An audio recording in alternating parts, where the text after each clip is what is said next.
അന്താരാഷ്ട്ര ക്രിമിനൽ കോടതിയിൽ നിന്നുള്ള അറസ്റ്റ് വാറണ്ടിന്റെ അടിസ്ഥാനത്തിൽ ഇസ്രായേൽ പ്രധാനമന്ത്രി ബെഞ്ചമിൻ നെതന്യാഹുവിനെ അറസ്റ്റ് ചെയ്തേക്കാമെന്ന് കാനഡ പ്രധാനമന്ത്രി ട്രൂഡോ പ്രഖ്യാപിച്ചതിന് തൊട്ടുപിറകെയാണ് ബ്രിട്ടീഷ് പ്രധാനമന്ത്രിയും അക്കാര്യം പറഞ്ഞത്. എന്നാൽ കളി ഇസ്രായേലിനോട് വേണ്ടെന്ന ശക്തമായ മുന്നറിയിപ്പാണ് അമേരിക്കൻ നിയുക്ത പ്രസിഡന്റ് ഡൊണാൾഡ് ട്രംപ് നൽകുന്നത്. അന്താരാഷ്ട്ര ക്രിമിനൽ കോടതിയുടെ വിധി അനുസരിച്ച് പ്രവർത്തിക്കാൻ തുനിയുന്നവരെ സാമ്പത്തികമായി ഞെരുക്കുമെന്ന് റിപ്പബ്ലിക്കൻ സെനറ്ററും ട്രംപിന്റെ അടുത്ത അനുയായിയുമായ ലിൻസെ ഗ്രഹാം മുന്നറിയിപ്പ് നൽകിയിരിക്കുകയാണ്.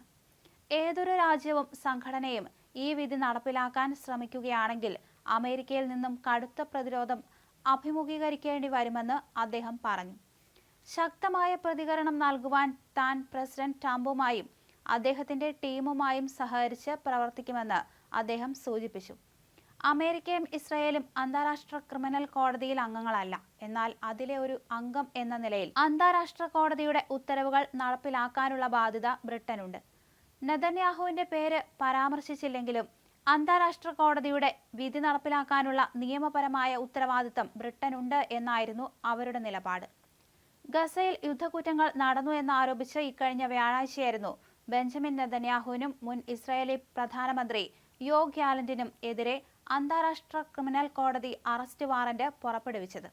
ഒരു രാജ്യമെന്ന നിലയിൽ അന്താരാഷ്ട്ര കോടതിയുടെ ഉത്തരവ് നടപ്പിലാക്കാൻ തുനിഞ്ഞാൽ നിങ്ങൾക്കെതിരെ ശക്തമായ ഉപരോധം ഏർപ്പെടുത്തുമെന്നായിരുന്നു നിയമജ്ഞൻ കൂടിയായ സെനറ്റർ ഗ്രഹാം ഫോക്സ് ന്യൂസിനോട് പറഞ്ഞത്. ഇസ്രായേലുകൾ ശ്രമിക്കുന്നത് രണ്ടാം ഹോളോകോസ്റ്റ്, അതായത് ഹിറ്റ്ലറുടെ നേതൃത്വത്തിൽ നടത്തിയ ജൂത കൂട്ടക്കൊല ഒഴിവാക്കാനുള്ള ശ്രമങ്ങളാണ്.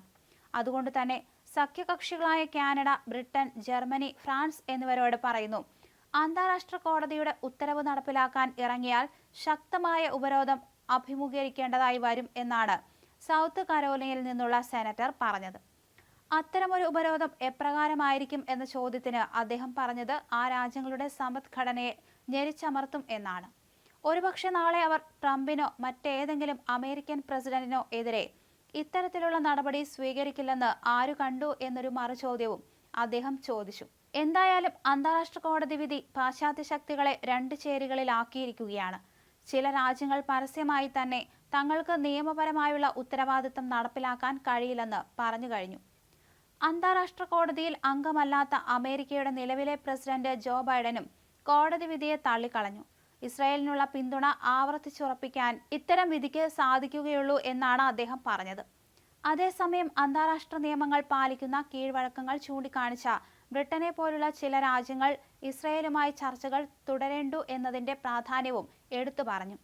അതേസമയം ഒരു ജനാധിപത്യ രാജ്യത്തിലെ തെരഞ്ഞെടുക്കപ്പെട്ട ഭരണാധികാരിയെയും ഭീകര സംഘടനാ നേതാക്കളെയും ഒരേ തട്ടിൽ കാണാൻ കഴിയില്ലെന്നും ബ്രിട്ടൻ വ്യക്തമാക്കി. ഇസ്രായേലിന് അവരുടെ രാഷ്ട്രത്തെ പ്രതിരോധിക്കാനുള്ള അവകാശമുണ്ടെന്നും ബ്രിട്ടൻ വ്യക്തമാക്കുകയും ചെയ്തു.